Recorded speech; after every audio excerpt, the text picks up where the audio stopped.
originally I wanted to talk to you, but you know, when I think of downwinding in Hood River, like you actually come to my mind. You and what's the owner of the TJ. You know, you and TJ come to my mind of downwinding. So welcome everybody to the X-Foils podcast. I'm Dylan, sitting here with Trey and Walker McFlowi's. What's your handle on Magneto Rides? Magneto Rides. Yeah. At their beautiful house. Thanks for having me, guys. Of course. And welcome. we're at the tail end. We just finished the event, AWSI. The whole Armstrong team was here, which is substance to them. Yeah, it was You a know? big team this year. And Army Armstrong out at night, dude, that guy is wild. Like wild. I missed all that. Oh Me my too. God. I am so glad I did not miss that. It was so much fun. I had a lot of fun. I was hanging out with Aiden as well. Yeah, You know, it's Aiden's like awesome. super cool to hang out with the crew here in Hood River with these guys that are shredding, both of you. Thank you. McFlowy, I guess because you're just super flowy. You've only been foiling for how long? A year and a half now. Damn, that's Yeah. wild. Because you're yeah, like hello. Maybe like Hello. that. So a year and a half foiling. Yeah. And how'd you get into it? How'd you learn? This guy right here. Yeah, because you're short. Your story's super short. You're young, you know, year and a Yeah. half. Your story's probably longer. Long It's a and bit painful. longer. Right? I was a mountain biker and I was super reluctant to start foiling Mhm. because I already had something that I was super good at. So it took me a while to ditch biking and Yeah. go to foiling. But Is this your main? This is your main focus then? Or you still Yeah. still bike off the I don't back bike end? anymore at all. No, Not at all. it's just not worth the risk Huh? for Yeah, me. for sure. It's such high consequence, and I don't really have fun unless I'm hucking myself Yeah. off big jumps. So Any big injuries from biking? no, I've got super lucky a few times, basically. Yeah. And like got out of some gnarly crashes with zero injuries. So Yeah. that was my sign to stop. How long have you guys been in Hood River? We moved here in 2001, Okay. so doing 23 years, coming up Yeah. 23 years. 22 years for me. So you were born Yeah. and raised here Yeah, then? born and Oh, raised, cool. Yeah. Right in time. He's the only true local in the family. Yeah. He has a 2-year-old sister who's 2 years older. Where were you from? Well, we were living up in Tacoma, Washington at the time. I'd gone to school up there and finished, and then was looking for a job. So I got a job offer down here. Oh, epic. It was the only offer on the table, and so I jumped on it, and I had never been here before, and I didn't do any water sports at the time. So Oh, really? yeah, Oh. yeah. I mean, I was only 20. What was I? We won't say. Then you'll be able to figure out how old I was. But I was young, and yeah. So we came down. I always say it was my lottery ticket, my winning lottery ticket. Yeah. Was the move down here. I mean, it looks like you guys are making it work. It's an amazing place. Yeah. Pretty epic. Yeah. Yeah, it's crazy that you've only been foiling for a year and a half because you've done so much already. Like, I don't know what your role is. I guess you're sponsored by Armstrong or you're sponsored by TJ or Yeah, both? I'm an ambassador for Armstrong, and then I'm roped into Big Wins because they sell a ton of Armstrong stuff. yeah. And you were working at the shop, right? I was, yeah. Right? Not anymore? No, last No. summer. Okay. That was another thing that got me into foiling, just being around a ton of foilers and frothers. It was hard to resist. And what's your like water sports background then? Because how did you? I did like 4 years of sup paddling. Do you remember how long I did it for? Oh, really? You started at I think we got you down there with Fiona and Steve Gates with the Jet program. It's a stand-up paddle program here in Hood River, and I think you started. I think you were 10. Yeah, and then you did it until you were what, maybe 14. 14 or so. Yeah, so about Yeah. 4 years, 4 or 5 years. So I had like 4 years of 14-foot and 12-foot paddling before I started sup foiling. But there was a pretty big gap in between, Yeah. like 5 or 6 year gap in between sup foiling and regular supping. But it transfers super well, mostly just paddle technique. Yeah. I was talking to like being good on foil doesn't. I mean, it helps, but to get up on foil, it's like Yeah. technique and paddling. It's so hard. Yeah, right? Like, I mean, for me, it was so hard. I And I'm- agree. So I'm trying to get people are here. They're at the event. I'm like, man, you got to learn how to downwind here in Hood River. Yeah. And they're like, okay, and they just like, okay, let's get a paddle, and they go to do a run, Yeah. like a whatever, right there at the hatch Channel from 5 or whatever. Swell City to hatch. Yeah. I mean, no action. If you've never I'm like, you ever been on a paddleboard? Like, no, like, but I'm an amazing foiler. Yeah. I'm like, cool, me too, but Yeah. you don't know how to paddle. Right. Like, how do you get yourself up on foil? So that's like a huge learning curve there. And I was talking to Hunter about it. He's like, I'll learn in a day. I'm like, cool, yeah, sure. He's like, I'm amazing on foil. I'm like, yeah, sure. Eat your words, buddy. Because Yeah, I mean the paddle up is. Let me hold this thing. I'm gonna hold this thing for you, and I'm gonna actually do the. You're the. because I don't. I could have done I'm that not too. sure, I'm not Actually, sure that You you're wanna doing hold it. mine? No, I got it. Your family, Yeah. Share, Mike. No, the paddle up. The paddle up is. I always analogize it to the golf swing. There's a lot going on. There's a lot upper body going on. There's rotation. There's flexion. Yeah. There's a little bit of articulation that goes on, and then you have to be extremely efficient.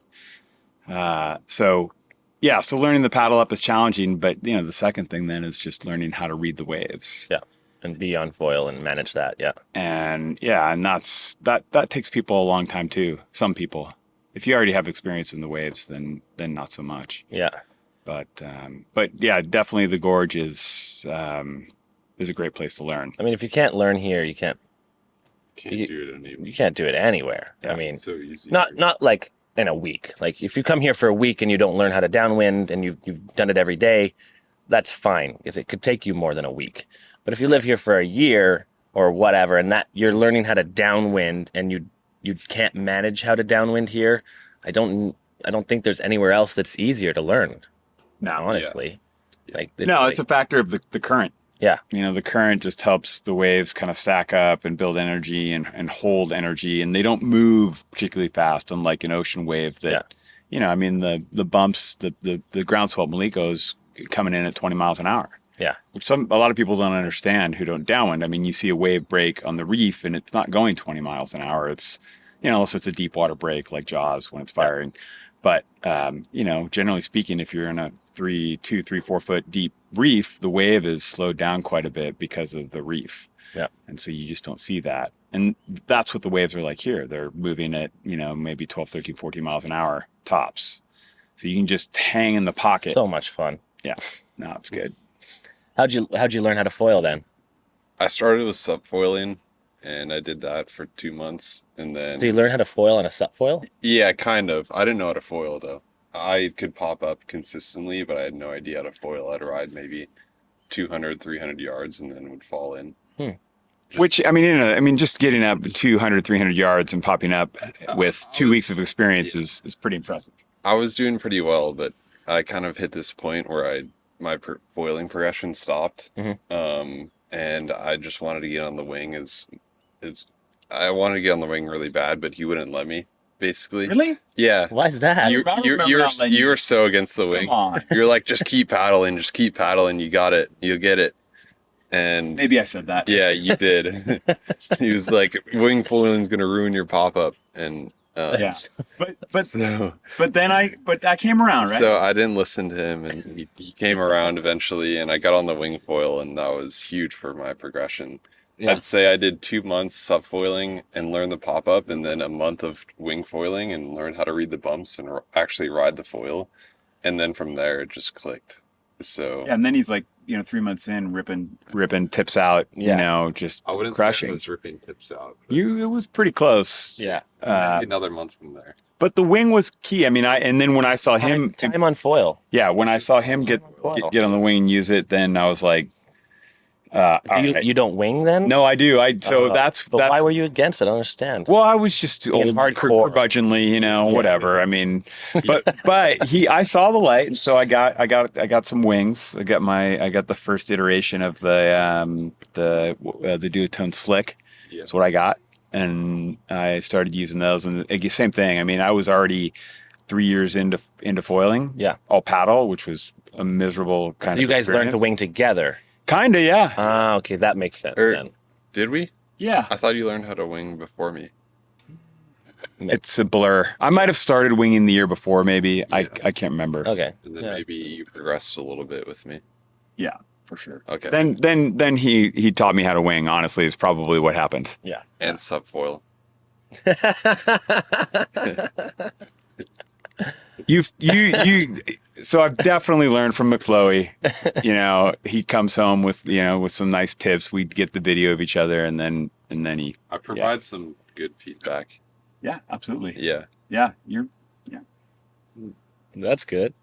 So tell me about your journey learning how to downwind. I mean, I know you have like a lot of history and a lot of things, but we'll focus on the downwinding scene because if it was just me and you having an interview, I'm sure we could get lost for. Oh, we don't want to get lost into days, into the college football and the decathlon and the. Yeah. I mean, I've done a lot of stuff. So yeah, He's only 26. that's right. A varied athletic background. I raced bikes for 25 years at a pretty high level. Super intense about it. Obsessed, kind of like I'm about foiling. Yeah. Foiling's way better though. I agree. I have a is. foil podcast. Yeah. And so I picked up, I think this is my 7th year of foiling. And there was a couple guys out in the river at the time. There was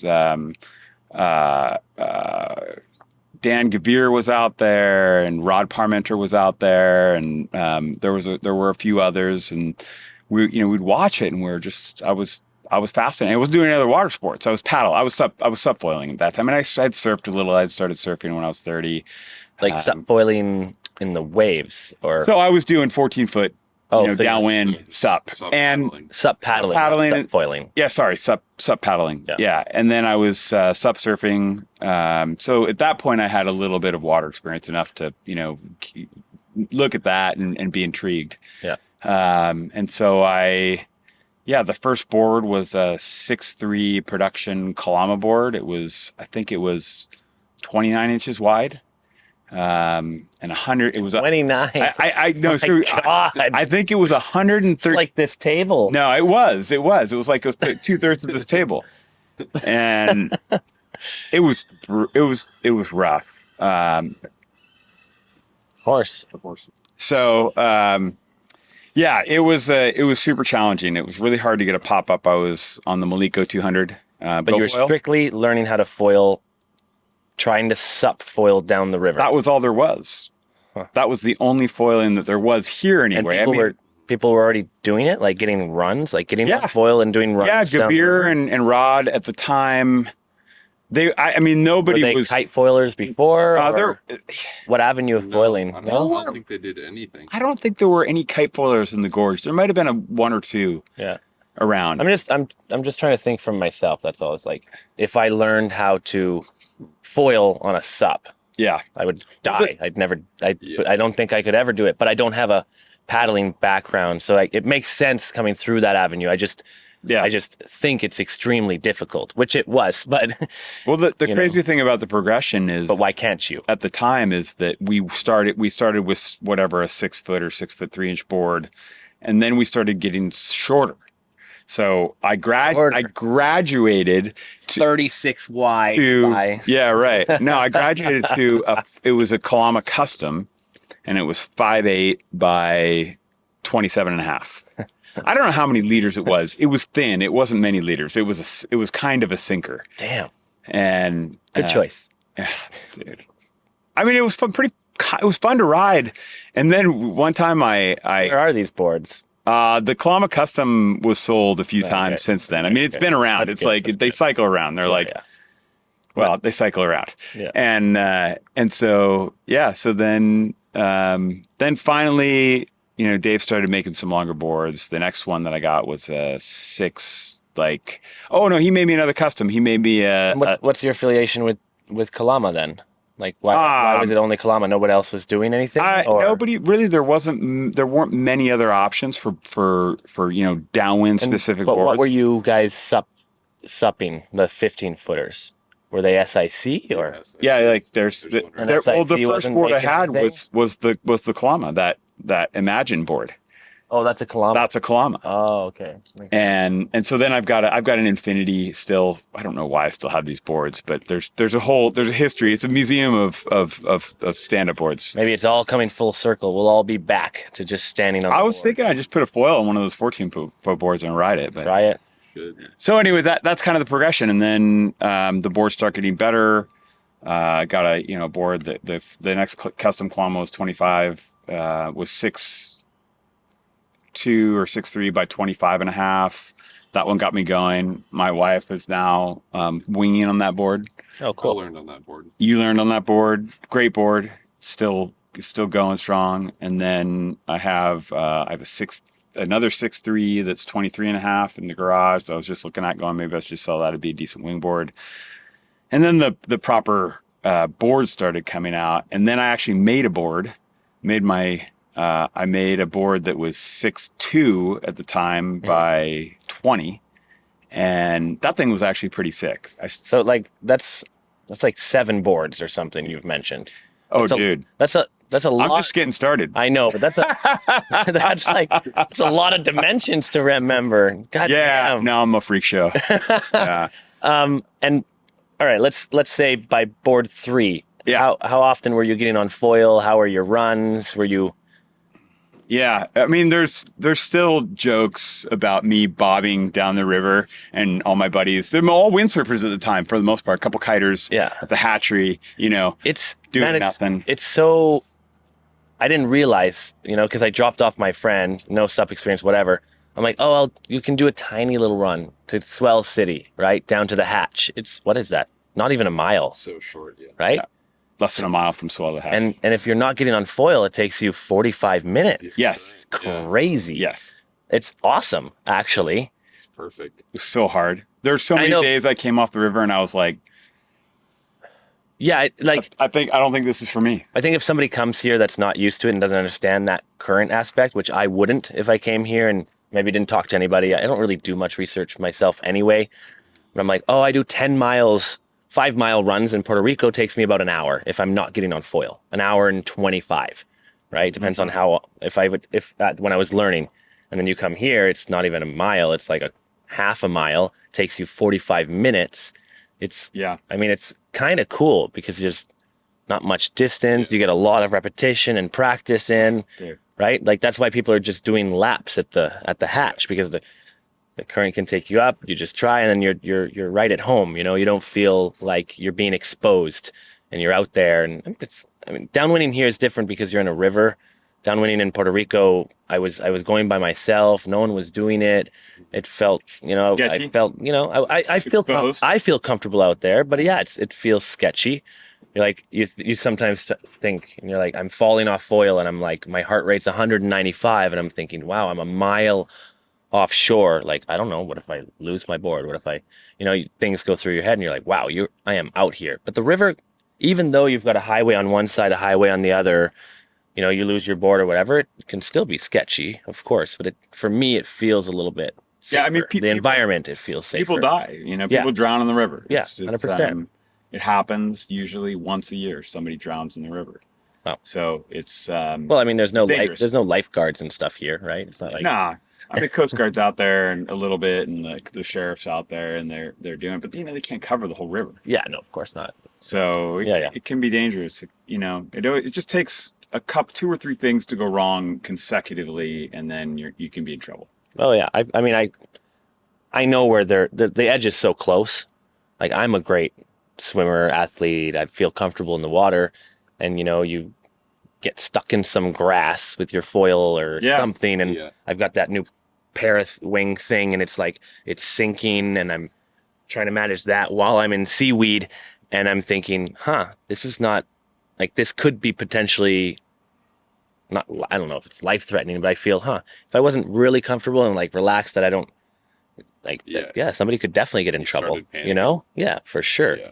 And I was like, from here to your kitchen, away from the beach, and I was like in grass up to my head, it didn't feel very comfortable. And I'm like, this is weird scenario because it doesn't look very dangerous. It's not like being in the middle of it. In the water, things can happen so fast. It's crazy. Yeah. So That's a lot of boards. a year or two, then I started to get short runs, and then it just, like you watch everybody, it starts to improve, and you get longer runs, and you all of a sudden you get a clean, couple miles, and then you start thinking, I'm going to clean all these runs, and then you start thinking about your technique and what you look like when you're riding and how it feels, and then you start tweaking. And actually, when it was about that stage where I got, and I was clean on everything. If I wanted to be, I could ride. I could go 10 miles, and I was comfortable that I would ride it clean. Yeah. And then he came along, and he started doing what he does, and then I became interested in what I was doing and what my technique, not just what it looked like, but how it felt, and how it translated into turns that were fluid and fast and consecutive, and utilizing the wave energy, and then I started listening to him, and because he's nuts. Because he's nuts. Yeah, I mean, on And the where foil. and what was like, as you were doing this, were you at any point being like, hey, you should try this as well, like this is something for you?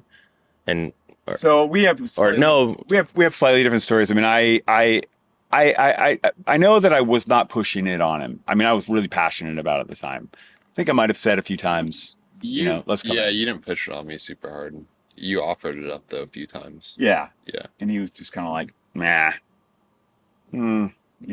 Yeah. And then when he came back, he went to New Zealand for the mountain bike for a winter. Yeah. And went to New Zealand. Yeah, right. Went to New Zealand on the You're using it as a point. Right. Went to New Zealand on the mountain bike for a winter. He's over there, hucking 50 footers, and he's using the GoPro, and I'm seeing all this video, and I'm just like, oh, this looks like it's a recipe for, a backboard. And so he came back, and then he started foiling, and that's when, and somewhere in that time frame, he came to me and he said, hey, how about you teach me how to do that? Yeah. And of course I was ready to go. I had April of last year, something like that. Yeah. And I had a full kit, everything was ready to go. And I said, all right, let's go. He said, oh, it's dark. We'll go tomorrow. And that's when it started. Nice. I started the grind. Yeah. I mean, your grind is, you already went through all the painful stuff already for us, right? So that You rode all the terrible boards and the terrible foils. Yeah. And then, I mean, they were terrible at the time. They were just, it was what we had. Bad. They were pretty bad. Yeah. you ever think about going back and riding what you tried to learn on? I have. I had that 5.8 for a while, and I had an opportunity once to take it out at Arlington, Blaylock to Arlington. It was actually Kel Van Sice. You know Kel, don't you? So Kel's another Armstrong guy. He's and so he went out on a prone board. I went out on my board, and he couldn't get the prone board, and so I said, all right, let's switch. And somehow or another, I managed to ride in that 5.8, and it was terrible. It was so hard to pop up. Yeah, it was so hard to pop up. You had to have just the right wave. And now it's we've gone up to the 8-9 foot boards, and I think we're coming back a little bit, especially in the Gorge. And you see some designs on Maui that are now thicker and narrower and shorter. Yeah, to provide a better opportunity for surfing. Yeah, downwind. Yeah. Well, now that everyone knows how to pop up, I mean, yeah, the progression, it's all like there's changes happening, right? It's always going to change, and it's always going to be something. We're always chasing something better, right? To make it easier for the next person or for you, or more fun. Mm-hmm. You've done some events recently, right? Did you do the whole Triple Crown? Yeah, I did. Yeah. How long did you spend in Maui? You went alone? Yeah, 8 months. 8 months. That's thick. It was awesome. How was Maui? It was an amazing place. Yeah. Yeah. It was a great training mission. You've never been there before? Yeah, I've been there before. Oh, really? Actually, I did a week of foiling there. Oh, cool. It was, I'd say, probably one of my first times foiling in Maui. It was right before you went to New Zealand. Yeah. So it was like before I had fully. The two of us went. Yeah, it was before I had fully committed to foiling. I spent a week there, and it was super fun riding guardrails and um, the harbor. There's some old videos that on your Instagram or There's old Is video that on my sup Instagram. surfing? Yeah. Yeah. Subfoil surfing. Yeah. Yeah. Yeah. That's cool. If you scroll super far down, I look super kooky and backfooted. Let's hope so. sketchy. It was sketchy for sure. But I made it work, and it was super fun. So, but yeah, the last 8 months in Maui were amazing. Yeah, the crew over there is pretty tight. It's a really tight crew. Because Yeah. the Voyagers are in Oahu, Oahu, yeah. right? Yeah. Mainly. I mean, I'm sure there's offshoot of it and people Yeah. in Maui, core but group. the core group is, Yeah. in Oahu. Did you spend any time on Oahu as well? did, yeah. Yeah. Not much, but there were quite a few races over there that I went to. Plus M2O, you spend a bit of time there. So all the Oahu guys are extremely nice as well. And so how did it feel? Because, watching you foil, online, it came up super quick. It was like, oh no, like all of a sudden, no idea who you are. And I mean, Yeah. the foil community is pretty small in general, Yeah. but didn't know who you were. And then all I see is just, tips flying everywhere and tips flying out and like spray. And I'm like, holy shit. Like, who the heck is this guy? And so it's very flowy, right? It's a surf style. That's the goal, yeah. Right? It's kind of went through a lot of different renditions. My style, it used to be way less flowy and more just like big hits and Yeah. get as much of the foil out as possible. And now it's gone back a little more to just trying to keep as much flow as possible. Flow and speed and style. Yeah. Yeah. And how was that to transition to racing? It's so It doesn't- different. It doesn't really transition at all, to be honest. Yeah. I mean, the foil skill does for sure. Yeah. For racing, you got to be able to maneuver and like make mellow turns and have good bump reading ability. But racing is completely different. Yeah. The speed 100%. took a while. I had the turns when I got to Maui, but I'd say it took me 5 or 6 months just to start going fast. Consistently, like Consistently, yeah. which is bump linking basically. Which is what you need for racing. You need to could be consistently fast in all types of different conditions. Yeah.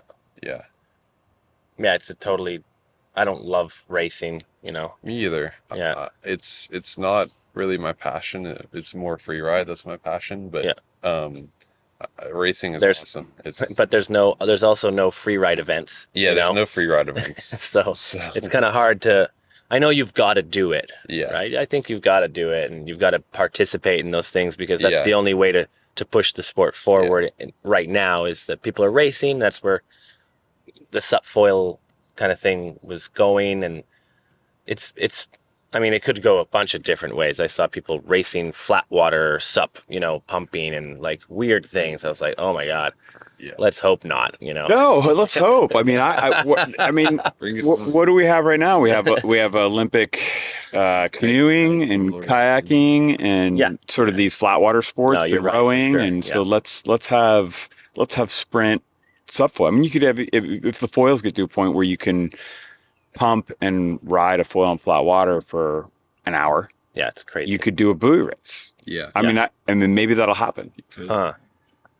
Yeah, that's interesting, for sure. There's so much opportunity for it. I mean, it's it's an incredible technology. Yeah. Well, it keeps advancing all the time. I mean, you're riding Armstrong. I mean, you're probably on foils that don't exist yet. No?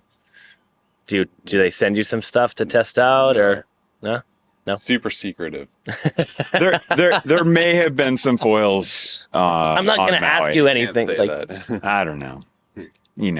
of course, you're always on a No, new I'm foil. on all production stuff. You are right Yeah. now. Yeah. Yeah. Okay. That's what he raced. Yeah. Oh yeah. I raced all production stuff. Okay, for that's good. M2O. What did you race on then? The 685 DWP, 13 aspect ratio, tons Yeah. of camber. Yeah. Yeah. It's not. I mean, they're not super fast, right? Or They're fast. Yeah. For sure. They're super fast. yeah, because I feel like sometimes now, like with all that camber and everything, they're trying to put too much low end Yeah. in these foils that but I mean, yeah, the conditions. I don't know. You used it for every race, that same one consistently. I used it for M2O. M2O. What about M10? It was a little bit flatter. I used the 930. Really? I would have been on the 685 though if I was shit. actually racing. You made a mistake. He was injured. Oh, Injured, okay. yeah. I had to take it super easy. That makes sense. Yeah, I had to try to not put in much effort for M2M. What is the injury? Your back? Or There's a video you're of too tall, or It was a back injury. yeah. Yeah, just like I think it was bad cross training and bad flexibility and overtraining. It was a combination of a few different things, but finishing runs the week before the race and doing like 10 flat water pop-ups because he thought that was a good idea. but yeah, at a paddle mua, I ended up just destroying my back, and Ouch. then it was kind of just a survival mission for M2M and M2O. Oh, that's a bummer. It is what it is. Yeah, it was no, still of course. super fun. It was a great experience to do the Yeah. channels. Yeah. And I still did pretty well. M2O and M2M, I went pretty slow, but it was fun. Yeah, that's cool. Yeah. Yeah, it's cool to do that, and also I guess there's a team there. You know, the whole team, and Yeah. Yeah, you had the whole Armstrong team there. Everybody was super stoked. Yeah. yeah, it's super fun. That's cool. What foils were you learning on back in the day? Well, it's the Maliko 200 is what I started on. Actually, I started on the Maliko 280, and I don't know if you've ever seen that foil. I've seen them. I'm sure I've seen all of them. I'm just not massive. super specific And with it's all the like- names and it's like- everything like that. And It's like that thick. I mean, the thing is like that thick, and it floats. floated. It Yeah, floated. floated. So Yeah. when you're bored, when you fell, the thing just wanted to come out. It was a weird. I mean, it was great. It worked. And my first flat water pop up was on Jeremy Riggs. He's got a 280. He might even have two of them, and that was my first flat water pop up. I was like, oh damn! And that wasn't too. That was whatever, maybe 3 years ago. I yeah, remember that. I Yeah. was there, yeah. When I first started paddling, I used a big fat like wing like that. I'm like, whatever. That's the biggest I've got. Yeah. Yeah. And I could get it on foil eventually after like a couple of days of practice and like tiny little like waves ish. Yeah. Well, when you And then when I switched to like a high aspect, I didn't realize how slow it was making me Right. paddle and how hard that was. And then, when I fall, the board would do this. Blunk, the foil would like Yeah. float up to the surface. Yep. So I'm like, oh, cool. I'm like on a 110 liter board, but it's actually 120 with all like, I don't know. It's like 10 liters of foil. in the foil. Yeah. Yeah, so then I got the next foil that I got after the Malikos was the Takuma, the 1900. What was the name? What was the model of that foil? I can't remember. It was Before the Kajira. before the Kajira, yeah. And then I had the 1600 in that foil, and I remember it was, again, it's a thick foil, and the 1600. I couldn't imagine ever riding that foil. I was like, I'm never going to be able to pop that up. I just didn't think it would be possible. And then I popped it up, and then we got the Kajiras. So I got the Kajira 1440, and I got the 1210 and the 980. And I was like, there's no way I'll ever ride the 980. It'll just never happen. I mean, I'd be lucky if I can pop the 1210 up. And then, you just keep going and you progress. And then I got the 1210 up and was riding it. And then the 1095 came out. The Kajira, I had that foil. Great foil. Yeah, it was a lot of fun. I was proning it. Sure. Yeah. Yeah. Yeah. That and the surfy. 980 was my prone. Yeah, the 980 was it just was kind of a mid aspect foil. It just didn't have enough glide and low end. Yeah. It was tough to For downwind. surfing and wing surfing, it was really good. Yeah, it it'd be was great. slow, but it was very Kind of surf. for the yeah. Yeah, So then there was lift, and that was last year when I was riding lift. Yeah. And then I've been working with when I was here last year, you were riding. lift. It was like when that 150X was out. Yeah. And I think that was That was kinda what that was a everybody was riding. game changing foil, the 150. Yeah. And so road lift. I rode a lot of foils in between all that because I was working with TJ at Big Winds, and we were testing foils, making decisions about what was the right foil for the gorge here and for the shop to carry, and rode all kinds of stuff. Cloud, AFS, and I mean, you name it. We rode it. Yeah. So there's been a lot of testing. there's foils. so many foils. It's kind of crazy. Yeah. So when I think about it, I'm like, I don't even know if I want to try all of them. It's too many. It's too much stuff. I want to try as much as I can all the time. So, Yeah. but it's hard to pick and choose. Like Yeah. there's so many good foils out there, right? So at one point you just have to, I mean, I say it a lot, you just have to come to a decision. It depends who you want to hang out with, right? What they can offer you, and I mean, and where they're going with it, or Yeah. you know, it's part of the team, right? Which is really important. How their warranties are, how easy they are to deal with. Yeah, All that yeah, stuff. of course. That's what's important, Yeah. you know. So, do you think that you're riding Armstrong now? Is that right? That's right. You've got to. Like, Yeah. Yeah. Yep.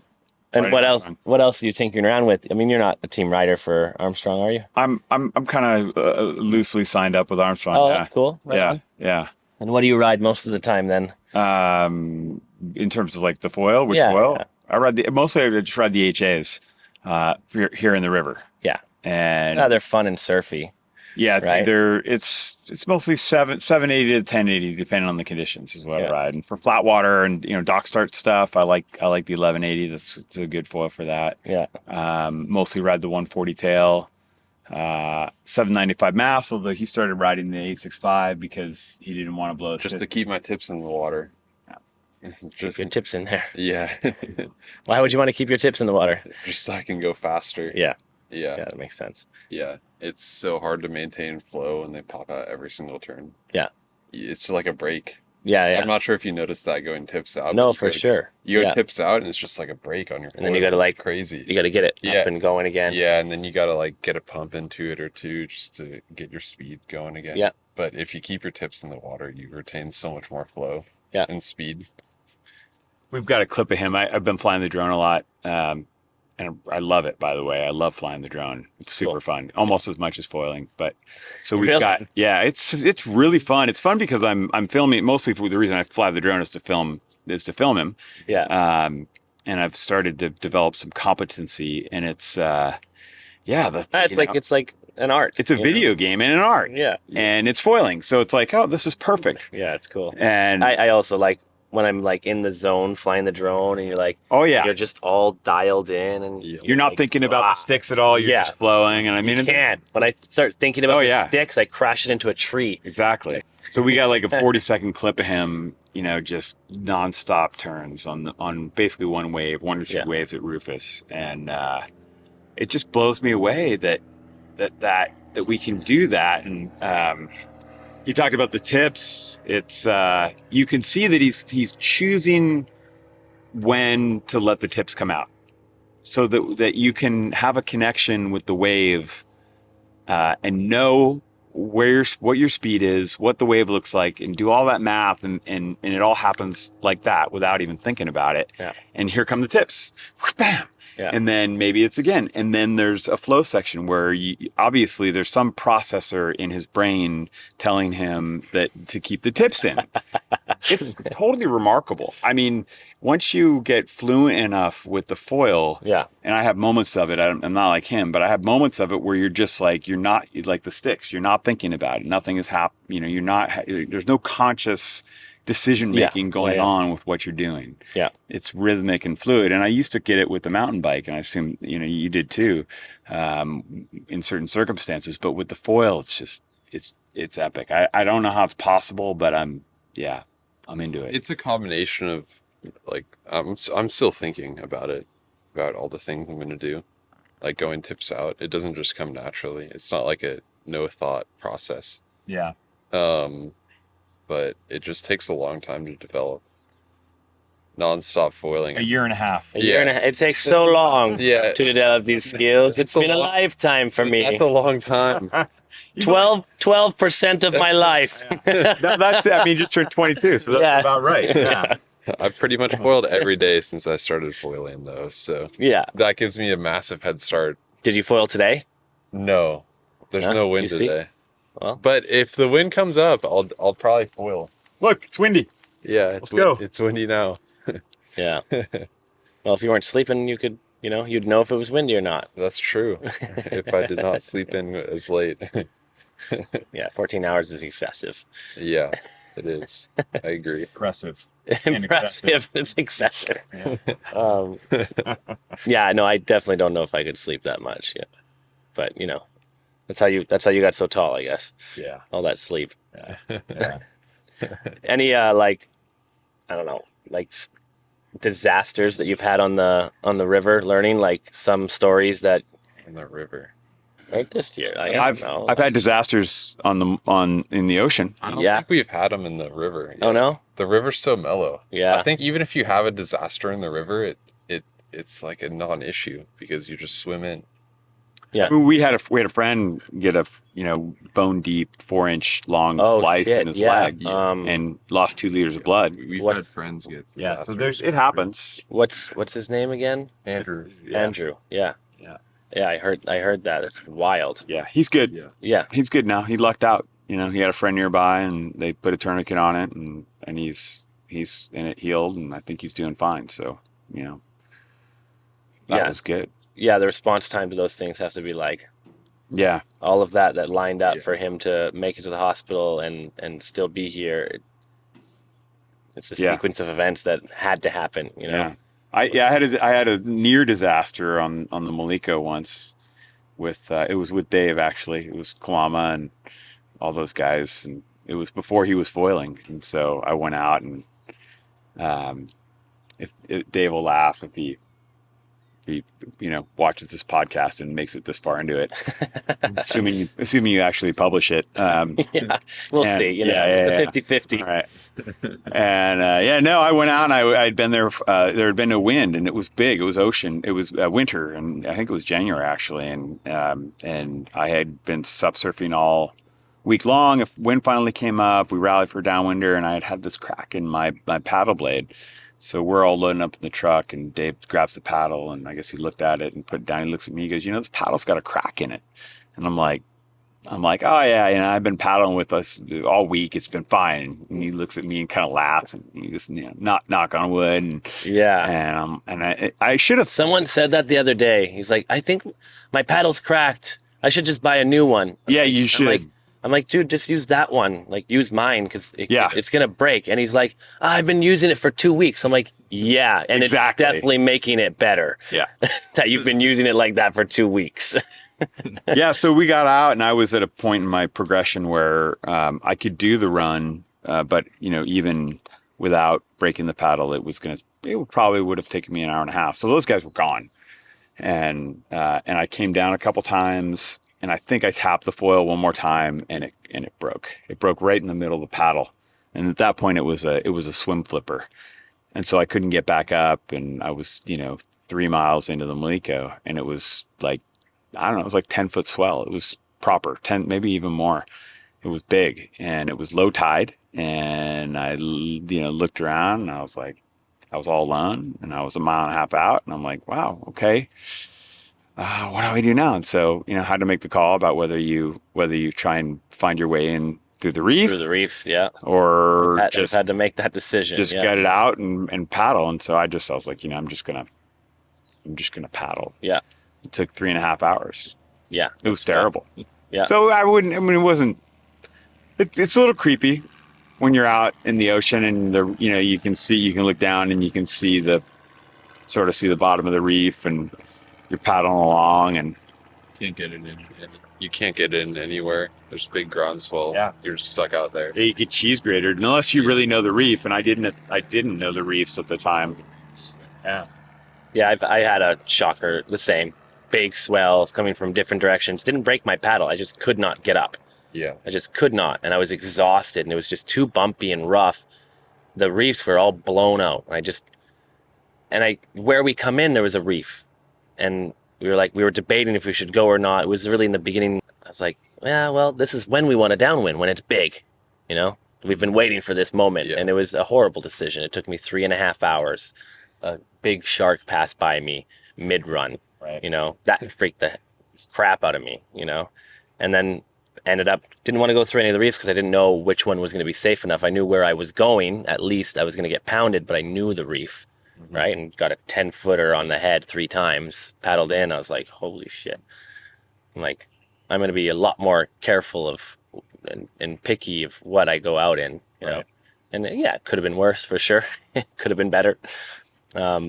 But yeah, having those shockers it's always humbling. So humbling, yeah. And I mean, you got to go, you got to go through it, right?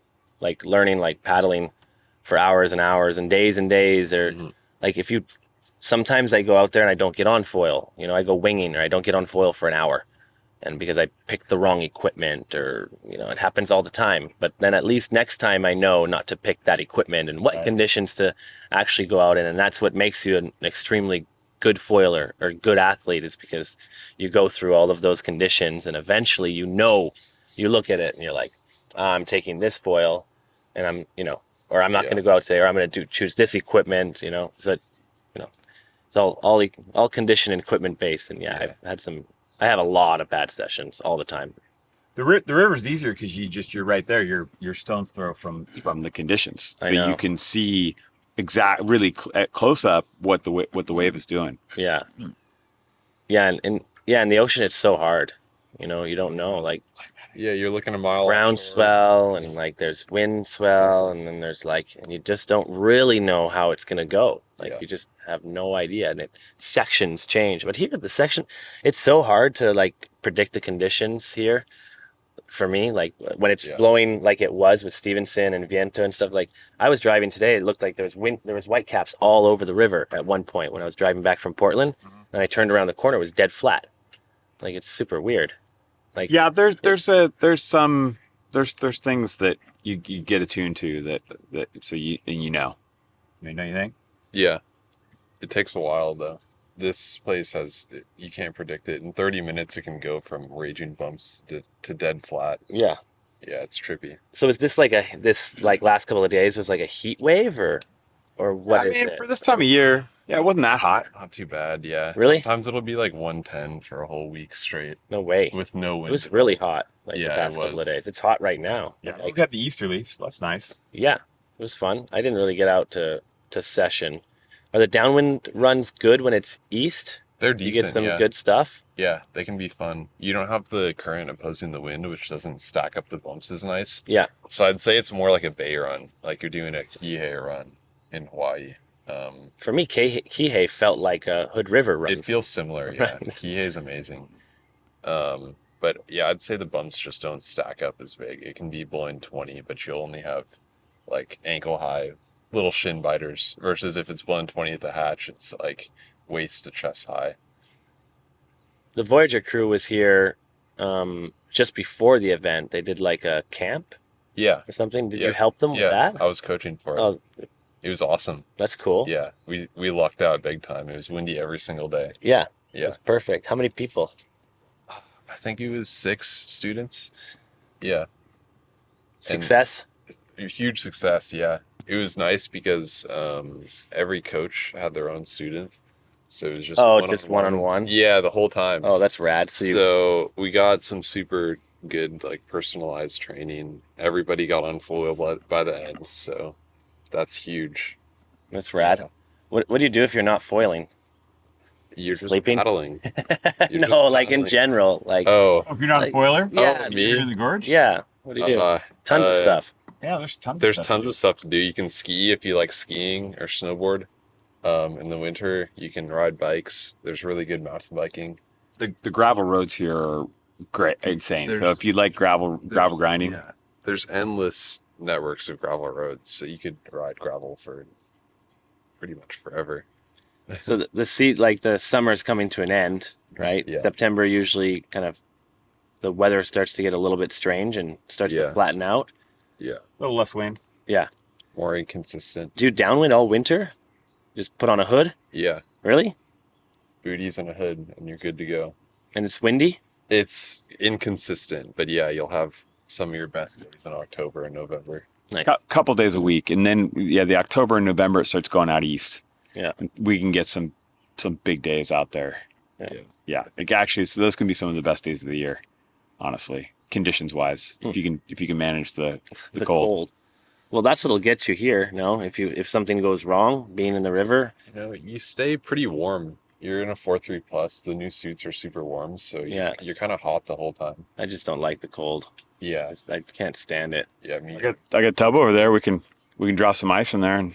Oh, I do the ice bath thing. Yeah, I don't love it, but I do it. I have one on my patio. I makeshift made a freezer sealed up the side, fill it with water, have a temperature thermostat in it.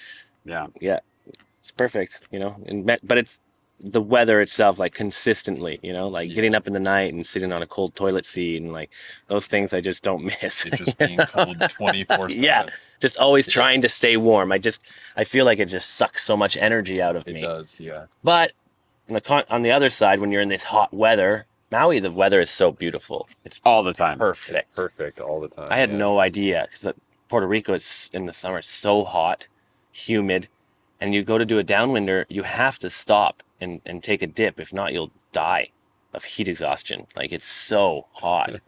You guys got to come to Puerto Rico. I'd love to, yeah. Yeah, it's super fun. We've got Game. Yeah, come on out. Like winter is good. We get lots of waves and surf and good wind.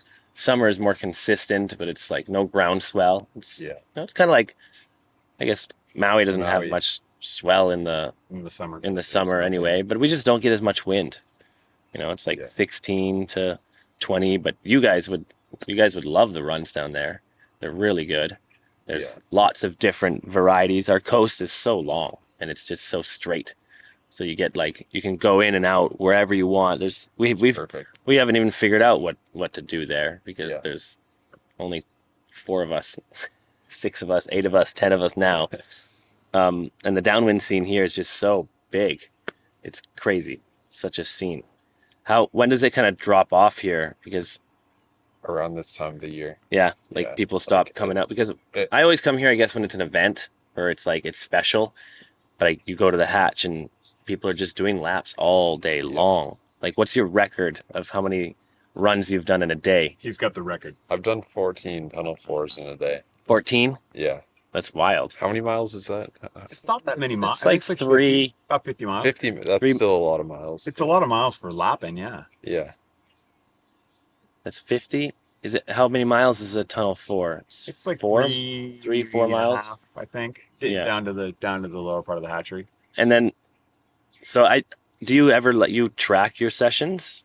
No, not here. You should, because it would be interesting. You should do a tunnel 4 to the hatch and see how many miles you can get.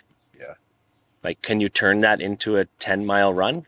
Oh, you probably could, but it would be a lot of work. Yeah. I mean, that's a challenge. I love doing that, like back and forth and back up and overs and around across all the way down. I think you could turn that into an hour run. You could double it at least. You never tried it?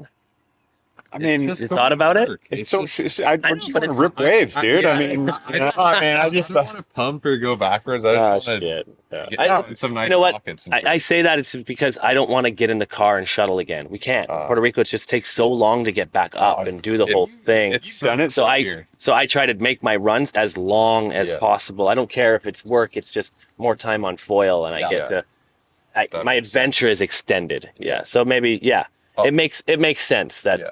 Why would you when you can just hop back in your car and go back up? It's a 15-minute maybe run and an 8-minute shuttle. Yeah, like 4-minute shuttle. It's crazy. So that's funny because I'm the same way on Maliko. Because Maliko, it's like over an hour of driving just for one run. Yeah.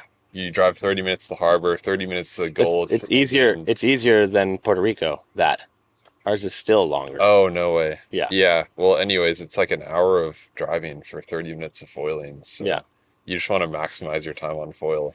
Unless you're... It's 30 minutes when you ride like him. Not many people are doing 30-minute runs. Unless you're going for speed, then your runs are like around 30 minutes. And it's all that time of driving and whatever and getting ready. And but if you're going for speed, it's 30 minutes. Yeah. If you're not, then you could do it in 40? Like 45. Yeah.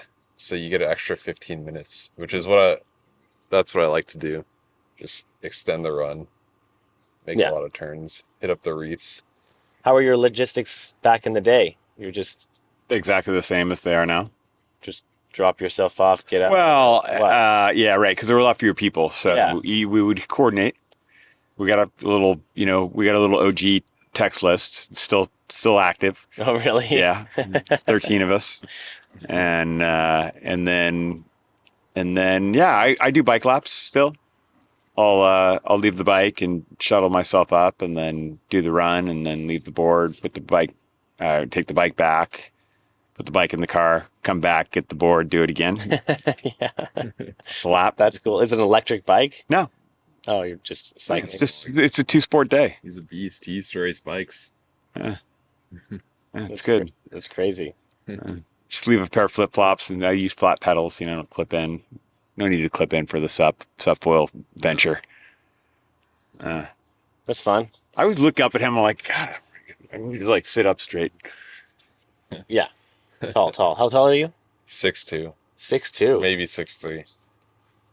He's growing. Yeah, growing. And what's next? You staying here all winter, or?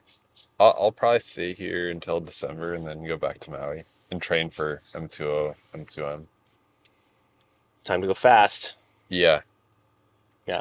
I'm kind of glad he was injured this last year because he couldn't. I mean, there's a 10-minute video of him no pumping M2M, which cracks me up on the 930. Yeah, in the race, he still finished like 20 minutes ahead of me. By the way, yeah, just standing there. Yeah, and then what were your times? Do you know? I don't remember. I think M2O was like a 216 or something, or 220. I'm not sure. I don't remember. But he got, there's you left some on the field for that. Yeah. So he couldn't go full. No, for sure. Does that motivate you to come back? Yeah, for sure. Yeah, I want to give it my best effort. Well, you always got to be better, right? You got to beat yourself, and then you got to beat others. Yeah. Anybody you're training with, or what's your? No, not here. In the Gorge, there's no one that really does those races. But there was a race last year here that didn't happen, right? Yeah. That was super fun. It was. It's a Viento. It was flat and a lot of pumping. I know, but it was. Yeah, it was brutal. It's the battle brutal, of who can pump the hardest. Well, I guess the races. I've never been to a race. I don't really enjoy it. I just like all the people. It's super fun. Hanging out and you go up at Viento and there's like 100 people. Yeah, and I always think that I'm not great, but I think I'm pretty good. And then I'm just like, everyone's just gone. Yeah. Gone and like left in the dirt. And I'm like, damn, I can't believe how much I need to progress. I mean, that's the Columbia Gorge Paddle Challenge that you're referring to. Yeah. And that race has been going on for, I don't know a long time. I mean, we used to do it on the 14-foot boards. Yeah. And well, they still did it on the 14-foot board. Right? That was different. Oh, I see. Yeah. The 14 boards were still going, and then last year it conflicted with M2M, M2O, so they canceled it. Why did they do that? I think they got the permit right after they had to get the permit early, and so that happened last year at about the same time that they did the race. So they did the race. A couple weeks later, they get the permit, and then the dates were announced for M2O, M2M. So it really didn't have anything to do with the local race. They got their permit when they got their permit and couldn't move it. That's a bummer. Yeah. I'd love to see it in like June and have it's tough to put it on an event because of all the logistics and having an area where you can predictably come in and have an announcer and a venue. And it's challenging. The event site is the place where you can do that. It's a hard place to finish because it's a pump in. But it'd be great to do races. We had a couple just sort of, local bragging race races out east this year. And they were awesome. We did a 10-mile Blaylock to Arlington run. It'd be insane to have that be an event. Yeah, that'd be cool. I'd like to see him do it because he'd be his local water. Yeah. Blaylock to 3 mile, 27 miles. 24. That would be the race. What's your longest run here you could do? So 3 of us did a 45 miler. 45 miles? Yeah, 45 miles on the river. Damn. It's like 6 different runs. So because you're going on these bends, the current changes, the dynamics of where the wind's blowing change, the swell direction changes. And so it's super fascinating. Really, it was really cool. That's the longest known subfoil run in the Gorge that we've done. And you were able to stay on foil pretty much the whole time, or? Yeah, my feet fell asleep a few times and I came down to wake them up.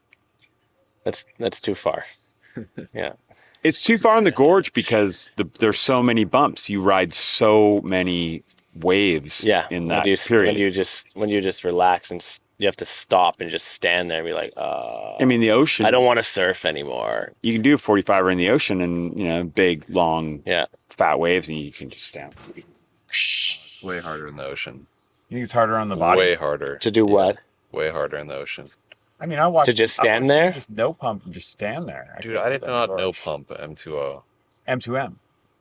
Well, I was slow. I wasn't in like a racing. I wasn't complete. Well, I'm not talking about competing. racing. I'm just talking about going. Going. Oh, well, M2O is a whole different beast. It's so hard. It's so much harder than any gorge run Why is it harder? because you have gnarly backwashy sections where there's like tons of refraction and you can't really see where you're going. Well, there's a lot of boats. Yeah, and the boats, but minus the boats. Let's just say we're like doing a fun run. We're sitting- M2O? You did Yeah. a fun M2O run? Yeah, Nice. I think they would be fun to just do M2O. Did you do that as well? No. Were you racing? I was in the boat. Yeah, Have you done any of those races? I've done M2M twice. Foil? Yeah. Okay. Yeah. Never M2O? No. Not Next year. interesting, or yeah, you're gonna do it? Yeah, I'll do it once. That's it. Why? Because I don't need to go 40 miles on a foil. Yeah. I like it here. I like the 15-minute run. You just Yeah. did 45 here then. I know, but I'm not going to do that again. I did it. That's too I'm much. done. I don't need to do it again. Yeah, you got to do it. I mean, a 4-mile lap is insane, especially if the price for it is an 8-minute, commute. Yeah. It's amazing, and you don't get exhausted. Yeah. You can rip as hard as you want Yeah. for 4 miles, and then you can have a burrito from Manny's Luncheria, and you can reboot, and you can go do 3 more, and you get rest in between. You can hydrate, you can have a bar and an apple, and You're just hitting the meat of the bone. The best swim ever. yeah. as Chris Anderson would say, the mayor, meat of the bone. Yeah. Let's go. Yeah. Yeah. I use so many different muscles here, like than I do doing a downwinder in Puerto Rico. Yeah. Like I'm pumping. It's a whole different cardio over here. I'm like exhausted by the end of my legs. Like I'm like I can't carve anymore. Yeah, like I can't do it. I'm like God damn. It's so good. Did you ride Rufus at all while you're here? No. Okay, have you ridden Rufus? No. Oh, dude. I know. Someday you'll get I it. know. Someday you'll get it. You're gone tomorrow? Yeah. Damn it. With my work and everything, I could extend my stay because it doesn't really matter. But Yeah, well, you should do it. I know, but I have my family at home, and my daughter misses me so much. Oh, yeah. She calls me she's 4.5. Oh. She calls me, it's like, Dad, where are you? Oh. I'm like, I'm working. She goes, you need to come home now. Oh. I'm like, oh my God. That's I was like, I almost flew out halfway through the event. I was like, God damn, you're killing me. Yeah. So yeah, Yeah, you got to go back. I'd love Rufus, but yeah, it's You'll get time it. to You'll time get to it. go. Come back next, May or June. May, June. Yeah. Yeah. So Walt June. is trying to get a house here. You know Walt, right? Yeah. So Walt's trying to get a house here. I think he's been looking for the last week or so. It looks like he's coming close to it. So that would be dope for all of us. I'm excited for him to have a house here, because then I'll get to come visit more often. It'll be way easier. And he's just going to be dialed in. When Walt's dialed in, it's easy for all of us boys to come over here because he's such a frother, which is going to be really cool. What are your guys' thoughts on the Parawing? Get that thing away from me. I get that thing out of my face. It's definitely the future of downwind. Yeah. No doubt. I don't see any reason to paddle. And you? It's hard to disagree. Yeah. Yeah. Yeah. Have you done it a bunch or? Yeah, I've done it a bunch. Yeah. Yeah. That's cool. 48 liter boards. Yeah. 55 liter boards. All that stuff. So much fun. Yeah. It's tons So of much fun. You've been doing it a ton too. I didn't bring a paddle, Yeah. That's what I'm saying. There's no reason to paddle anymore. for the next month, that's all I'm going to do. Yeah. That's because I want to figure out the complications. Like I said, before, I don't know where my limits are. Yeah. I don't, and I had a horrible session. I've already talked about it on the podcast. I had a horrible session with the Parawing, too small, Yeah. got all wrapped up. And I don't think, somebody said, oh, it's the game changer. It's like having a foil drive, or I don't think it's that easy. it's not that easy. But I Yeah. think for, you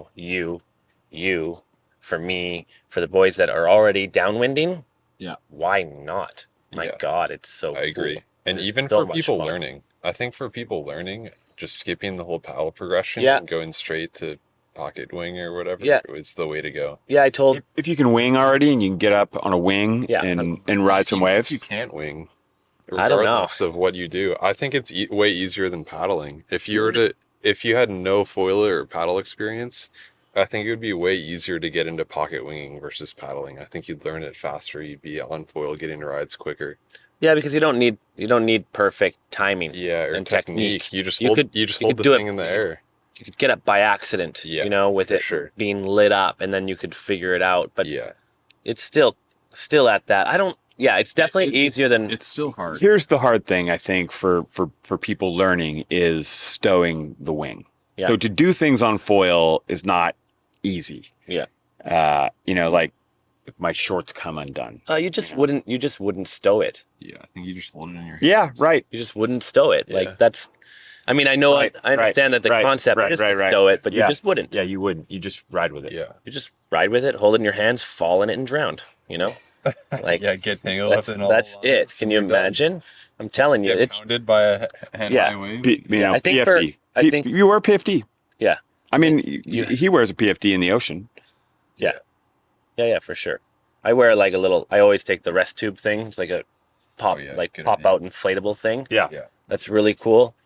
In Puerto Rico, we can't in the summer we can't wear a life jacket. It's too hot. You'd Yeah. die. How hot is it? It's like 100. It's 9,000% humidity. Yeah. It's just crazy how hot it Brutal. is. So I get up on foil and 20 minutes in, I'm just drenched in Do you sweat. take a hydration pack? Yeah, I take water with me. Yeah, for the most part. Sometimes I forget, but yeah, I think for some people it'll definitely be easier to learn with it. I don't Yeah. think it's like a cheat code, Yeah, I don't think and so. so I'm. I was It's- just curious of everyone else's opinion because I've thought about it a lot, and I'm asking everybody because I don't know. I want to know where it's what it. It's a I little don't know why it's captivated it's me a so little much. sad to me because You put in- I've told you about the price that I paid for the paddle. So Yeah. now it's just like, all right, but some things change and you I mean, there's days that you will need to use a Yeah, paddle. you'd rather just paddle. Yeah. Yeah, especially if it's light wind. Yeah, Like I mean, it's- Puerto Rico, we'd need to use like a 7 meter, 6 Yeah. meter to get up on foil sometimes if we had those parachute things. And we're a mile offshore with Yeah. waves. Like imagine paddling out and getting even a 4-foot wave on your head with that thing in your pocket and it like you lose it or I Yeah. mean, it's not. good reason to carry a kite knife with you. Honestly. I think Yep, kite knife. it's true. Yeah, it's definitely a bit scary in waves. If you're in waves, I think you have to have it packed down real well. Yeah. I mean, there's just weird complications to it Yeah. that we haven't experienced yet, but they're coming. You know, If you're gonna ride it, the market will tell us It'll- what's wrong with it Yeah. and what it's good for. Like people are so everyone's using it to downwind. It essentially wasn't designed to be used for downwinding. It was to ride waves freely, is Yeah. what Greg said. Yeah. And then when it released, it blew up the downwind thing, and he's like, "Shit, I can use it to learn how to downwind." Yeah. It wasn't really his goal, which is crazy that the market That's so went crazy. to downwind, right? Because that's what we want to do. It's the most fun on foil is being downwinding, right? Because you're like, 100%. yeah, like that's the most fun on foil is to be going downwind because you get the most out of the foil. That's what the foil was designed for, was to go downwind, right, on a wave. So it's kind of cool. Tomorrow looks windy, so I'm stoked to get out there. Let's go. You guys are busy tonight. You guys are hosting some Armstrong fellow friends, Yep. right? Yep. But I'll see. I'm going to session all day. I'm going to have all my stuff in my car so I can just drive straight from the hatch to the airport Perfect. and session as much as I can. I'm going to do 14 runs tomorrow. Perfect. Get 15. Yeah. Get the record, man. I did like 6 or 7 on Saturday or Sunday. That's a lot. That's Yeah. That's Yeah, good. that's a lot. And then I Yeah. kited for 2 hours on Monday. Oh, wow. Lit out of my mind on a 9 meter almost. Surfboard or? No, twin tip. I was Twin tip? boosting airs. Yeah. Sick. And then I did like 4 more runs in the afternoon. Yeah. Nice. It's so cool, Those man. days will destroy you though. You're wrecked. Yeah. I don't know how you felt after 7 laps, but after 7 laps, I'm definitely smoked. I'm super fit. Yeah. I don't sleep 14 hours. I sleep 6. It keeps me going. Your body's like, oh, I need sleep. You're like, no. To eat, ridiculous. Yeah. Thanks, guys. You want to say anything? Share anything special? Oh yeah, thanks for having us on. No, I mean, like I said, we're riding Armstrong and full brand of the year. Yeah. Is it true? Yeah. It was? Yeah. I didn't. I Yeah. couldn't hear anything they were Yeah. saying, man. Yeah. That's why I went up there. Did you see me go up there at one point? He was like announcing windsurfer of the year or whatever, and Yeah. no one did anything. Right. And I'm like, I don't know what he said. Yeah. So you So I thought went- you would go collect the reward? I went up and I went up to him like this, and everyone, he was like, hey, and everyone. Oh yeah, I did see And that. I'm like, no. We can't hear a word you're saying, dude. Like, I don't Yeah. know. Like, yeah. So I was also partying. The It was a lot of the partying. going the on. PA wasn't perfect No. for that event. It was No. tough to hear. It was not, yeah. But Right. yeah, what a bunch of talented athletes. Yeah, Huh? amazing. Like, I'm strong. I'm strong. Yeah, says it right there. Yeah, dude. Full brand of the year. Full brand of the year. I'm stoked for you, man. Thank you. Glad you're, on a good team and, going the right direction and pushing the sport in different ways and showing people that you can learn how to foil and like rip in a year and a half. No one else, I don't know who else is going to do that, but foiling can be accessible, and there's a bunch of different avenues to get into it, like learning how to paddle and learning with a wing, learning with a parachute. Like foiling has given me so much, like my shop and, my life, and gives me purpose. So the water sports industry is just so exciting. So I agree. and you guys make it exciting. The whole community is like amazing community. so cool. Like I could, Yeah. that's why I just, sometimes I like, you're a name, right? People know you foiling, but I talk to people that nobody knows, like nobody knows. They're just foilers. And the conversations are so interesting because they love foiling so much. That's awesome. It's like they make it their full-time job, but it's just a hobby. It's just kind of crazy, the addiction, right? Nutty. Thanks, guys. Yeah, I thank you. appreciate it. Now you're going to help me fix that tire. Yeah, well, let's fix the Yeah, let's do it. podcast.